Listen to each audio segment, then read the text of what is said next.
ቢስሚላሂ ራህማኒ ራሂም እጅግ በጣም አዛኝና በጣም ርህሩህ በሆነው በአንድ አላህ ስም እንጀምራለን።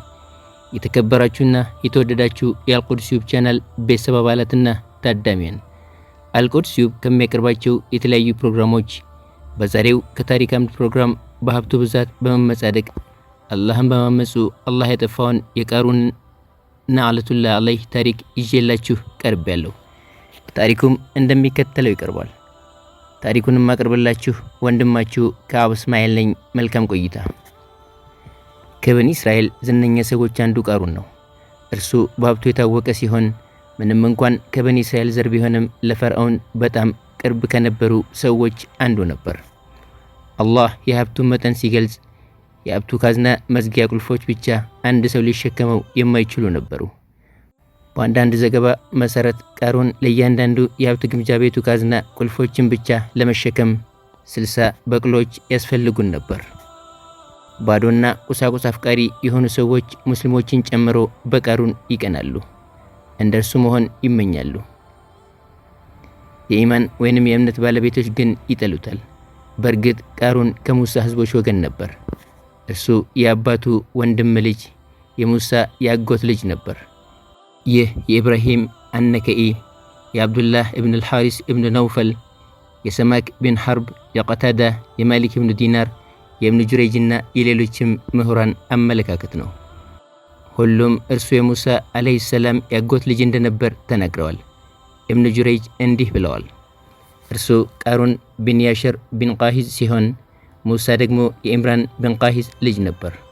አላህ በተከበረው ቁርአን ውስጥ እንዲህ ይላል፣ ወአተይናሁ ሚነል ኩኑዝ፣ ከሀብቶችም ከመዝገቦችም ሰጠነው። ትርጉሙም ከገንዘብ ከንብረት ማለት ነው። ማ ኢነ መፋቲያሁ ለተኑ ቢልኡስወቲ ኡሊል ቁዋ፣ የእነዚያ የመዝገቦቹ ቁልፎች በጠንካራ የሰዎች ስብስብ ላይ እንኳ የሚከብድ የሆኑትን ሰጠ ነው። ቁልፎቹ በጣም ብዙ ከመሆናቸው የተነሳ ጠንካራ የሆኑ ሰዎች ስብስብ እንኳ ሊሸከማቸው አይችሉም ነበር።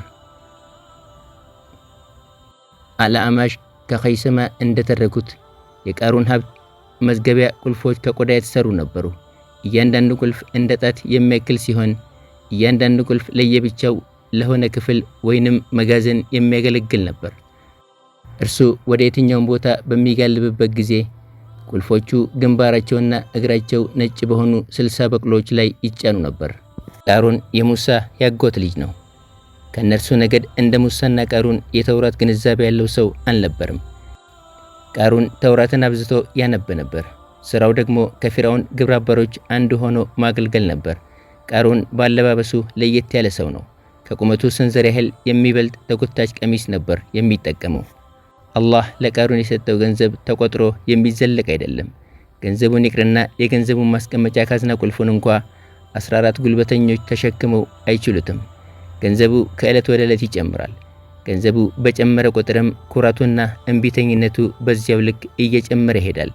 በሂደቱም እንደ ነቢዩላህ ሙሳ አለይሂ ሰላም የራሱ የሆኑ ተከታዮችን ማፍራት ቻለ። የቃሩን ቤተ መንግሥት በሮች ከንጹህ ወርቅ የተሰሩ ናቸው። ሁልጊዜ ተከታዮቹን በቤተ መንግሥት በመሰብሰብ እየተዝናኑና ተንኮል እያጠነጠኑ እንዲያነጉ ያደርጋቸዋል። የእርሱም መንገድ እየተከተሉ ከቀጥተኛው መንገድ አፈነገጡ። ለዚህም አላህ ሱብሓነሁ ወተዓላ በተከበረው ቅዱስ ቁርአን እንዲህ ብሏል፣ ኢነ ቃሩነ ካነ ሚን ቀውሚ ሙሳ ፈበጋ ዐለይሂም፣ ቃሩን ከሙሳ ነገዶች ነበር፣ በእነርሱ ላይም አመፀ። ሱረቱል ቀሰስ 76ኛው አያ። ቃሩን እጅግ በጣም ሀብታም ሰው ነው።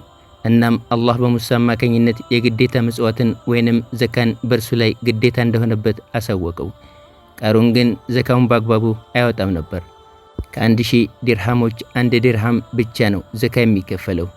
ከእንስሳዎቹም ከወርቆቹም ሆነ ከጠቅላላው ንብረት የዘካን ሕግ በሚጋጭ መልኩ ነበር ዘካውን የሚከፍለው።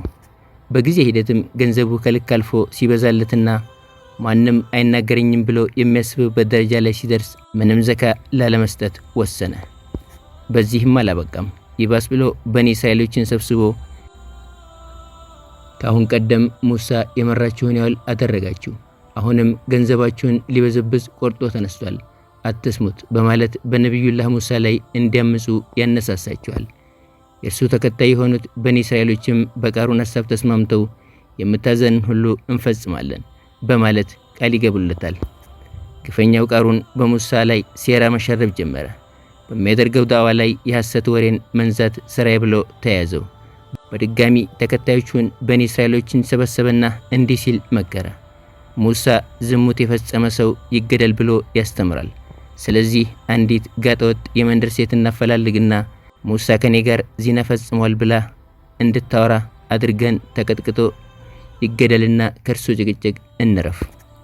እንዳለውም ይህችን ሴት አፈላልጎ ያገኝና ትወናውን አለማመዳት። ህዝብ በተሰበሰበበት አደባባይ ላይ ወጥተሽ ሙሳ ከኔ ጋር ዝሙት ፈጽሟል ብለሽ ተናገሪ በማለት መከራት። በዚህ መልክ እቅዱን ለማሳካት ትወናው ወደሚፈጸምበት አካባቢ ያቀናል። እንደተለመደው ተጋጊጦ ግብረ አበሮቹን አስከትሎ በሀብቱ ተከቦና እየተንጠባረረ መጣ። ግርማ ሞገሱን ሰምፔሩንና ኮላሩን የተመለከቱ የዱንያ ወዳጆች እጅጉን ደነገጡ። ቋምጣውም ምን አለ ለኛም እንዲህ በተሰጠን ሲሉ ተመኙ። ምን እንደተደገሰለት ያላወቀው ሙሳም እንደተለመደው ሰዎችን ወደ አላህ መንገድ ሊጣራ ወጣ ይላል። የድግሱ አዘጋጅ ቃሩንም ስራውን ይጀምራል። ለሙሳ እንዲህ ይለዋል፣ ለራስህ በወንጀል እየተጨማለቅ እኛን ግን ጥሩ ሁኑ ብለህ ትመክረናለህ እንዴ? ከመቀጽበትም ባለጌዋን ሴት አምጥቷት አጋልጭ ብሎ ህዝቡና ሙሳ ፊት ያቀርባታል። ሙሳ ምን እንዳደረጋት ጠይቋት በማለት ለታዳሚው ይደሰኩራል። የተጠየቀችው ሴትም የተመከረችውን ልትናገር ከሙሳ ፊት ተከስታለች። ይሁን እንጂ ይህች ሴት ምንም መናገር አልቻለችም። ተንቀጠቀጠች፣ አፏ ተለጎመ። ሙሳ አለይሂ ሰላም ጠየቋት። ለበኒ እስራኤሎች ባህርን በሰነጠቀላቸው ይዤሻለሁ፣ እውነቱን ተናገሪ አሏት። እርሷም በአላህ ፍቃድ የቃሩንን ሴራ ያከሸፈ ቃል ተነፈሰች። ሙሳ አለይሂ ሰላምም ከዚህ መከራ ላወጣቸው አላህ ተደፍተው ሰገዱ። ወዲያው አላህ ወደ ሙሳ ወህይ ላከ። እርሱም ምድርን ያሻህን እንድታዛት ፈቅጄልሃለሁ የሚል ነበር። ሙሳም ቃሩንና ተከታዮችን ከነሀብቱ ተሰንጥቃ እንድትውጥ አዘዛት። በአላህ ፍቃድ ትእዛዝ ተፈጸመ። ከዛ ጊዜ ጀምሮ ቃሩንና ተከታዮቹም እስከ ቂያማ ድረስ ምድር ውስጥ ወደ ታች ሲምዘገዘጉ ይቀጥላሉ። ለዛሬ ያሰናዳነው የቃሩን ህይወት ታሪክ ይህን ይመስላል። የዛሬን በዚህ ያበቃን። የአላህ ፍቃድ ሆኖ በሌላ ፕሮግራም እስክንገናኝ የአላህ ሰላምና እዝነት እንዳይለየን እየተመኘሁ በዚሁ እሰናበታችኋለሁ። ወሰላሙ አለይኩም ወራህመቱላሂ ወበረካቱሁ።